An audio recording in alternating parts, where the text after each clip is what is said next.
100 से ज्यादा हो गई है काबुल एयरपोर्ट पर हुए धमाकों में मरने वालों की तादाद।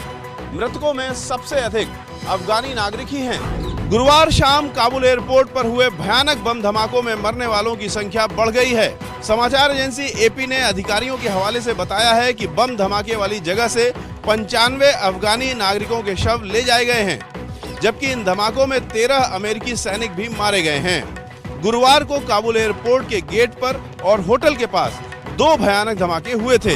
इस हमले की भले ही तालिबान ने निंदा की हो, लेकिन खुद को अफगानिस्तान का कार्यवाहक राष्ट्रपति घोषित करने वाले अमरुल्लाह सालेह ने कहा है कि इस हमले के पीछे तालिबान और खुरासान की मिलीभगत है। काबुल एयरपोर्ट पर आतंकी संगठन आईएसआईएस ने कराया आत्मघाती हमला। आईएसआईएस से जुड़े खुरासान ग्रुप ने आतंकी हमले की जिम्मेदारी ली। काबुल एयरपोर्ट पर यह तबाही खूंखार आतंकी संगठन आईएसआईएस की देन है। आईएसआईएस के खुरासान ग्रुप ने यह हमला करवाया। आईएस ने अपने झंडे के सामने खड़े उस एक नकाबपोश आत्मघाती हमलावर की तस्वीर भी जारी की है, जो कि कमर पर विस्फोटक वाली बेल्ट बांधे हुए। आईएस ने उस हमलावर का नाम अब्दुल रहमान अल लोगरी बताया है। साथ में अरबी में एक संदेश भी लिखा गया है, जिसमें कहा गया है कि अमेरिकी फौज और उनके अफगानी सहयोगियों को टारगेट किया गया था। हमलावर तालिबान वाले सुरक्षा घेरे को पार करने में कामयाब रहा था। काबुल एयरपोर्ट पर 2 आत्मघाती हमले हुए थे, लेकिन आईएसआईएस ने दूसरे हमले के बारे में कोई जिक्र नहीं किया। काबुल में कल हुए बम धमाकों से 1 घंटे पहले क्या हुआ था, उस समय का एक वीडियो सामने आया है, जिसमें लोग बदहवासी में दौड़े जा रहे हैं। गोलियों की आवाज गूंज रही है, सब लोग भाग रहे हैं, सब दौड़ रहे हैं बदहवासी में, अफरा तफरी में, अपने सामानों के साथ, अपने बच्चों को लेकर। ये वीडियो काबुल के अंतर्राष्ट्रीय एयरपोर्ट के पास हुए बम धमाकों के ठीक 1 घंटे पहले का है, जब एयरपोर्ट के पास भीड़ को तितर बितर करने के लिए तालिबान ने हवाई फायरिंग की। इससे ऐसी दहशत फैली कि लोग बदहवासी में भागने लगे। इस वाक्य के करीब घंटे भर बाद ही एयरपोर्ट के पास 2 आत्मघाती हमले हुए। पिछले कई दिनों से तालिबान का जोर था कि अफगानी लोग काबुल एयरपोर्ट से वापस चले जाएं। इसके लिए तालिबान लगातार फायरिंग करके लोगों को डरा भी रहा था। काबुल एयरपोर्ट पर हुए हमले से विचलित हो गया है सुपर पावर अमेरिका। अमेरिकी राष्ट्रपति जो बाइडेन ने बदले की कार्रवाई का ऐलान कर दिया। काबुल एयरपोर्ट पर आत्मघाती हमले और उसमें 12 से ज्यादा अमेरिकी सैनिकों के मारे जाने ने अमेरिका को हिला दिया है। अफगानिस्तान के 20 साल पुराने युद्ध क्षेत्र से लौट रहे अमेरिका को कल गहरी चोट लगी है। इस ऐलान जंग के साथ बाइडेन ने ये भी साफ किया है कि रेस्क्यू ऑपरेशन पहले की तरह जारी रहेगा। काबुल एयरपोर्ट पर कल हुए हमले के बाद अफगानी नागरिकों को झेलनी पड़ रही है जलालत। अमेरिकी सैनिकों ने अफगान महिला को उठाकर बाहर दीवार के दूसरी तरफ पटक दिया। महिला लगातार चिल्लाई जा रही है और 5 से 6 अमेरिकी सैनिक उसे जबरन उठाने की कोशिश कर रहे हैं। वो उस महिला को एयरपोर्ट की दीवार के इस पार फेंकने की कोशिश कर रहे हैं। उन्होंने चिल्लाती हुई महिला को उठाकर दीवार तक पहुंचाया। इससे पहले कि महिला वो दीवार फांदकर वापस लौटती, अमेरिकी सैनिकों ने दीवार पर चढ़ी महिला को धक्का देकर दूसरी तरफ गिरा दिया। ये वो हिस्सा है जहां नाला है और जहां कल आत्मघाती बम धमाका हुआ था। काबुल एयरपोर्ट के कल के आत्मघाती हमले के बाद एक ही दिन में बदल गई सूरत, वरना इससे पहले तक अमेरिकी सैनिक लोगों से इस तरह से पेश नहीं आ रहे थे। काबुल एयरपोर्ट पर हुए आत्मघाती हमले के बाद लोगों को निकालने के काम में आई तेजी। एयरपोर्ट पर दिन भर आते रहे मिलिट्री प्लेन। काबुल का अंतर्राष्ट्रीय हवाई अड्डा शुक्रवार को बहुत व्यस्त रहा। यहाँ लगातार विमानों के उतरने और उड़ान भरने का सिलसिला चलता रहा। 31 तारीख की डेडलाइन नजदीक आने और कल के धमाकों ने लोगों की हताशा को डर में बदल दिया है। ऑस्ट्रेलिया ने अपने सभी नागरिकों को अफगानिस्तान से निकाल लिया है। अमेरिकी डिफेंस फोर्स का प्लेन अपने आखिरी दस्ते को लेकर यूएई के अल मिनात पहुंच जहां ऑस्ट्रेलिया का बेस है। ऑस्ट्रेलिया ने कहा कि उसका रेस्क्यू ऑपरेशन पूरा हो गया है। अमेरिका ने साफ किया है कि वो अपने नागरिकों को निकालने का काम जारी रखेगा। हालांकि अभी तक ये साफ नहीं है कि वो अपना ऑपरेशन 31 अगस्त के बाद भी जारी रखेगा या नहीं। काबुल एयरपोर्ट को अब तुर्की के हवाले करना चाहता है तालिबान। तालिबान ने इस सिलसिले में तुर्की सरकार के साथ एक मीटिंग भी की। काबुल के अंतर्राष्ट्रीय हवाई अड्डे को तालिबान खुद चलाने की हिम्मत नहीं जुटा पा रहा है। इसीलिए तालिबान ने तुर्की के राष्ट्रपति अर्दवान से गुहार लगाई है। लेकिन तुर्की अफगानिस्तान के मौजूदा हालात के बीच एयरपोर्ट को अपने हाथ में लेने से कतरा रहा है। काबुल एयरपोर्ट अभी अमेरिकी सेना के हाथों में है, लेकिन 31 अगस्त के बाद जब अमेरिकी सेना वापस लौट जाएगी तब क्या होगा, इसको लेकर के तालिबान चिंतित है। जम्मू के किश्तवाड़ में सुरक्षा बलों को मिली एक बड़ी कामयाबी। जम्मू कश्मीर पुलिस ने 2 आतंकियों को गिरफ्तार किया है। जो 2 आतंकी गिरफ्तार किए गए हैं उनकी पहचान अशफाक कयूम और तौसीफ गिरी के तौर पर हुई है। आतंकियों के पास से एक पिस्तौल की एक मैगजीन, पिस्तौल के 20 राउंड, एक ग्रेनेड, वायरलेस सेट और हिजबुल के लेटर हेड भी बरामद हुए हैं। जानकारी के मुताबिक दोनों अनंतनाग में सक्रिय हिजबुल मुजाहिदीन के आतंकियों के संपर्क में थे और सुरक्षा बलों को लेकर जानकारी मुहैया करवा रहे थे। दोनों आतंकियों की गिरफ्तारी से सुरक्षा बलों ने एक बड़ी साजिश का पर्दाफाश किया है। अभिनेता सोनू सूद को दिल्ली सरकार ने बनाया देश के मेंटोर प्रोजेक्ट का ब्रांड एम्बेसडर। दिल्ली सरकार सितंबर में लॉन्च करेगी प्रोजेक्ट। दिल्ली में सोनू सूद से मुलाकात के दौरान मुख्यमंत्री अरविंद केजरीवाल ने सोनू सूद को ये जिम्मेदारी देने का फैसला किया। इसके तहत जो लोग गरीब बच्चे पढ़ना और कुछ बनना चाहते हैं, उनके मेंटर वो लोग बनेंगे जो कि सक्षम हैं।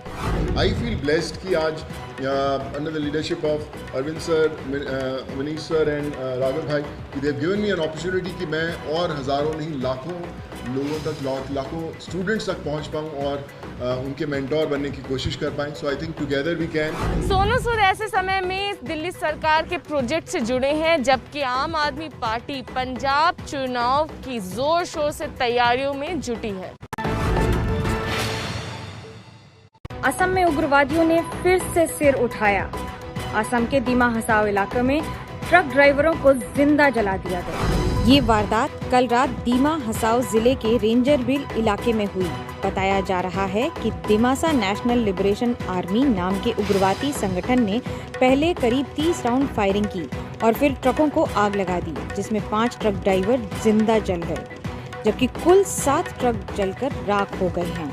इनमें से एक ट्रक कोयला लेकर जा रहा था, जबकि बाकी ट्रकों में अन्य सामान लदा था। जिन ट्रक ड्राइवरों को जिंदा जला दिया गया है वो सभी डालमिया सीमेंट के थे। बताया जा रहा है कि उग्रवादी घात लगाकर उन्हें मारने के लिए बैठे थे। प्रवर्तन निदेशालय ने एनसीपी नेता एकनाथ खड़से की करोड़ों की प्रॉपर्टी जब्त की। एकनाथ खड़से पर पुणे के MIDC जमीन घोटाले का है आरोप। महाराष्ट्र के पूर्व राजस्व मंत्री और एनसीपी के नेता एकनाथ खड़से पर ईडी ने शिकंजा कस लिया है। ईडी ने एकनाथ खड़से की 5 करोड़ 73 लाख की प्रॉपर्टी जब्त की है। ईडी ने खड़से की महाराष्ट्र के लोनावाला और जलगांव में स्थित प्रॉपर्टी को अपने कब्जे में लिया है। एकनाथ खड़से पर पुणे के MIDC जमीन घोटाले का आरोप है। एकनाथ खड़से पर आरोप है कि 22 करोड़ की जमीन का सौदा सिर्फ 3.25 करोड़ रुपए में किया गया। ईडी करोड़ों रुपए की जमीन को कौड़ियों की भाव खरीदने और इसमें हुए मनी लॉन्ड्रिंग मामले की जाँच कर रही है। देश की राजधानी दिल्ली में आखिरकार स्कूल खोलने की तैयारी हो गई है। दिल्ली में 1 सितंबर से स्कूल खोल दिए जाएंगे। दिल्ली सरकार ने दिल्ली में चरणबद्ध तरीके से स्कूल खोलने की घोषणा की है। 1 सितंबर से 9वीं से 12वीं क्लास के बच्चों के लिए स्कूल खुलेंगे, जबकि 8 सितंबर से 6वीं से 8वीं क्लास के बच्चों के लिए स्कूल खुल जाएंगे।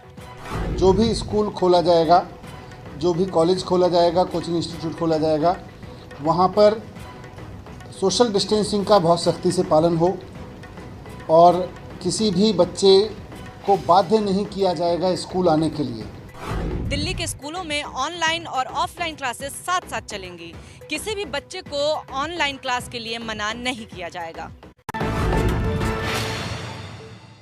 जो लोक जनशक्ति पार्टी की नीति है, सिद्धांत है, गरीब, पिछड़ा, अति पिछड़ा, दलित, ऊंची जाति के जो गरीब लोग हैं, जो पासवान जी का सपना था कि देश के मानचित्र पर हम उसको ले जाएं, उससे ये प्रभावित हो करके दूसरे किसी सरकारी दल में नहीं गए और लोक जनशक्ति पार्टी को इन्होंने चुना। हमने मांग किया एक बेहतर वातावरण जहां पे युवाओं की बात को लेकर संघर्ष किया जाए। वो वातावरण आज हमको यहाँ देखने को मिला। एक व्यवहारिक रूप से एक मिलने जुलने का देखा गया। तो हम लोगों ने पूरे तमाम छात्रों के साथ मिलकर हम लोगों ने लोक जनशक्ति पार्टी को ज्वाइन करने का काम किया। तो पशुपति पारस जिन्होंने ज्वाइन कराया लोजपा को मजबूत करने के लिए, नई ज्वाइनिंग लगातार लोजपा में हो रही है। Ravikant, ABP news, Delhi. चर्चित हाथरस कांड में प्रदर्शन के दौरान गिरफ्तार हुआ अतीकुर रहमान यूपी की जेल में दिल की बीमारी से जूझ रहा है। अतीक की पत्नी ने उसे जमानत दिए जाने की गुहार लगाई है। अतीकुर रहमान नाम का ये शख्स पिछले करीब 10 महीने से मथुरा की जेल में बंद है। उसे हाथरस में दलित लड़की के साथ हुए कथित सामूहिक बलात्कार के बाद हत्या के मामले में प्रदर्शन के दौरान गिरफ्तार किया गया था। उसकी पत्नी ने दिल्ली में प्रेस कॉन्फ्रेंस करके बताया कि उनके पति को दिल की बीमारी है और अस्पताल में उन्हें सही इलाज नहीं मिल रहा है। तमाम उथल पुथल के बावजूद एक इंसान को मेडिकल ट्रीटमेंट और देखभाल से वंचित रखना और उसको मरने के लिए छोड़ देना अस्वीकार्य है। अतीकुर रहमान को पिछले साल 5 अक्टूबर को गिरफ्तार किया गया था। अगले ही दिन उन पर UAPA लगा दिया गया। क्या छत्तीसगढ़ के मुख्यमंत्री भूपेश बघेल को अपनी कुर्सी छोड़नी पड़ेगी? सूत्रों के मुताबिक भूपेश बघेल पर 2.5 साल के सीएम के फॉर्मूले को मानने का दबाव है।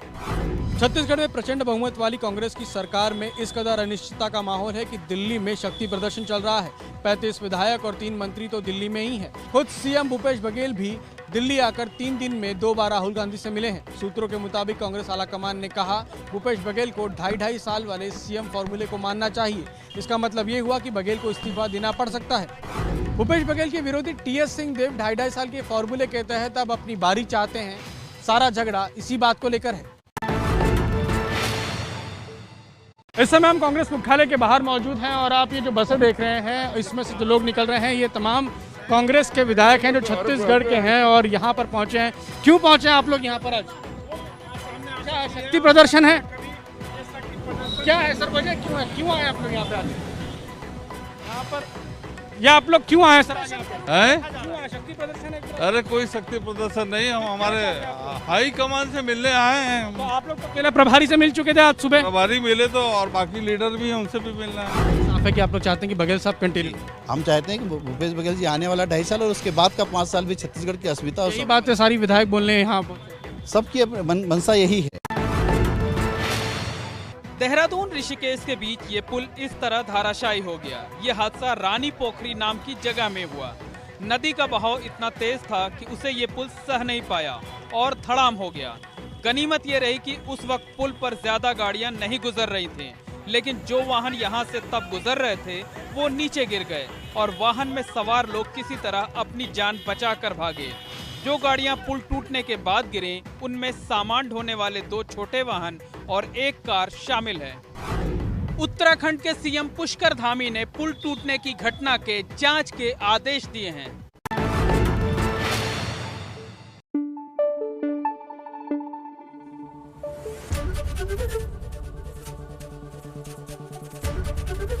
ABP न्यूज़ आपको रखे आगे।